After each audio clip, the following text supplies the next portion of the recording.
Hello YouTubers, Caleb Craig, Deputation 2 here to bring you a review this time on the DC Comics Multiverse Batman vs Superman Aquaman by Mattel. So here you can see from the front of the box, you have a window box look. This is a very cool version looking of Aquaman, even though we didn't see him that long, but he did look pretty cool. You can actually see the actual figure, you can see the accessories it comes with. Let's take a look at the rest of the box, and we'll look at the figure. On this side, you see a very nice picture of Aquaman looking very cool, very badass. Saying Batman vs Superman Aquaman, fearing the actions of godlike superhero left unchecked, the formidable, forceful vigilante from the Gotham City takes on a very modern-day savior Metropolis while the world wrestles with that sort of hero it really needs. Wherever Superman at war with one another, a new threat quickly arises, putting mankind in greater danger than is ever known before that has nothing to do with Aquaman. On this side, you can see it just says DC Comics Multiverse, a little bit of the side of the figure and nothing else, but there's a really cool Batman vs Superman logo. Shout out to Soldier because I did go out and get the soundtrack. I love it. On the back, it just says Aquaman has a picture of the Grapnel Blaster. I do not have all the parts showing the rest of the figures for the Wave. I didn't really want the Superman, don't really want the Batman, it looks like garbage. I like my Wonder Woman. I like the Armored Man even though he doesn't stand. He looks pretty cool, and he was missing something. I didn't really want him. Haven't seen a Lex Luthor. What is this one? I wonder. And this is a quick look at the box, and now let's look at the actual figure. Okay, and here's Aquaman looking very,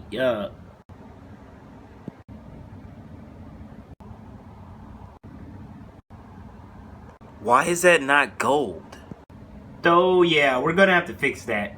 Okay, and that's a little bit better right there. I do get this staff. I left the bottom gray. Wasn't quite sure if I want to do the whole thing gold yet. See, it was just one plain color, but in there you can see a little bit of where they, I guess, attempted to put a little design and sculpt in there. Picture this in gray, that's what you would have got, but this is how it looks if it was in gold. Looks pretty cool. How he grips it looks pretty good. It's not like too firm of a grip. It's easy to put in there, so I do like that. Now, I'm not gonna lie, this figure does not look that bad. The reason I got it, even though Aquaman wasn't shown that much in the movie, is the fact that usually the figures get cheaper and less worth more as they come out more. So by the time they do make the next movie and you see him more, the figure might look even cheaper.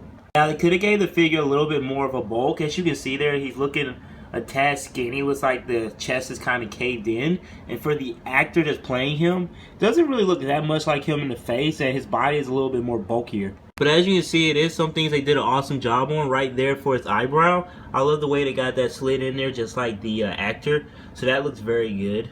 You can see they did a pretty good job on the hair. These little brown locks, there's not that many of them at all. As you can see, it's mostly brown, but it doesn't look that bad. I can tell what they were going for. I do like the little wave-like patterns in the hair. That does look pretty cool. And we'll see how much it stops it from articulation whenever we get to that point. They put a few little gold buttons on the strap there. The strap does go across the chest there to the midsection.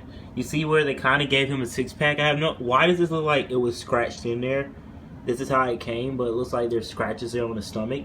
And the tattoos don't look that bad. I'm sure they used some type of digital type of thing to put those in there, but they don't look that bad. I love how those came out. So the tattoos did come out really good, as you can see here. Better view of the tattoos here on the back. As you can see, it's a lot of pixelation. You just see a lot of kind of random markings. So I'll see, you know what, I'm actually going to look at this figure and see how detailed they actually got on it. But actually the tattoos are all throughout the body. It's very cool and very different there. Here they painted what I guess should be a gold buckle at the bottom of the belt. Looks like it's even a tattoo on the butt, or that's just a design on the pants.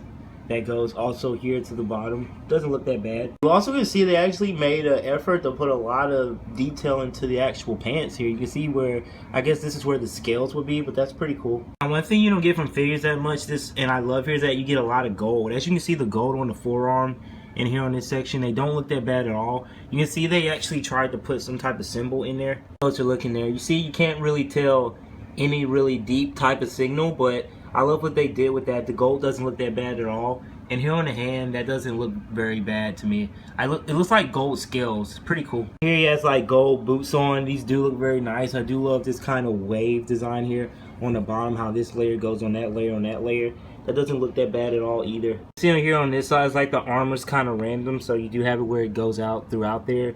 But I do love the gold that they use there. Tell me how you use all that gold, but you couldn't paint the trident gold. Very glad I had some extra paint for that. Here you can see they gave him what looks like little straps there. Looks pretty cool. On both arms, but it looks like for the gauntlet they just kind of put some gray in there. Not quite sure why. Yes, these are supposed to be tattoos here, there on his hand. You see how it's two lines there that shows a little bit of the flesh tone? Though the hands look like more plastic as you look closer. But they did attempt to put some wrinkles in there. The symbol right here in the middle does look very cool. I do love that. You see all the detail here around the crotch on like the tattoo on the pants, not quite sure.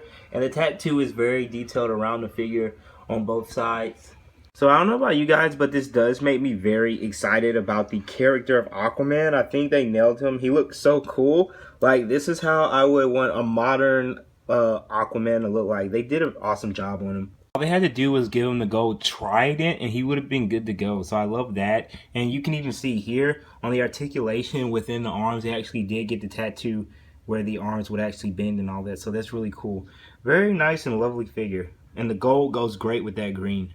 Now, you guys, I am starting to love this figure the more I look at it. I love how he holds the trident. And I'm guessing now I am going to paint the rest of this gold. But I am loving it now. For some reason, it's such a unique design. And they kind of nailed it for this, for this character. Now, watch when they do give him a part in the movie. Like, it's going to be where they don't even, like, make as good as the figure as this one. Because they do go cheaper, and I feel like as the years go down, each company is going to get cheaper and cheaper. So as you can see here with the articulation, the foot can move this much up and down. You can see the articulations right there, though you can't see it. The legs can only bend that far. So legs can't bend that far, but they do have it where you can twist like right above the knees. You can't twist here at the top, but there's that weird, awkward little DC kind of leg split. So legs can go out pretty far. There's no type of ab crunch, but now I'm starting to really like the design they did for the abs. I just don't get why mine looks like they scratched the abs in on this side. But as you can see, there's no ab crunch. Arms can go out that far, can go around. They twist there. They can bend a little bit past 90 degrees, but just about 90 degrees. The wrist can kind of flip. On this one, it actually has the shoulder thing. You can go that far. Can't go that far like forward, so it is stuck there in place. But, you know, it doesn't look that bad. You know, if all this hair, he can not really look that far down. Can't really look that far up. Can twist a little bit, but of course the hair is in the way. Now, I do really like this figure. Like, I like this figure more. It's between this one and the Wonder Woman like figure. Like, not even the main like characters. They messed up the Batman one. I'm sorry guys, but I really do think it looks ugly, which is why I didn't get it. It's on every shelf and I have no rush to get it, no inspiration to get it because it's that bad. And I plan on getting the Hot Toys one. I'm planning on getting the Nightmare Batman and the Armored Batman, but I don't like pre-orders where they don't take the money out right away. I'm gonna wait till it comes out and hopefully I can still get it. But yeah, I do like this figure, so I hope you enjoyed my review of the Batman vs Superman Aquaman figure. This has been a review by Caleb Crick Deadpool Toys from 2. I'll see you guys in future videos. Bye.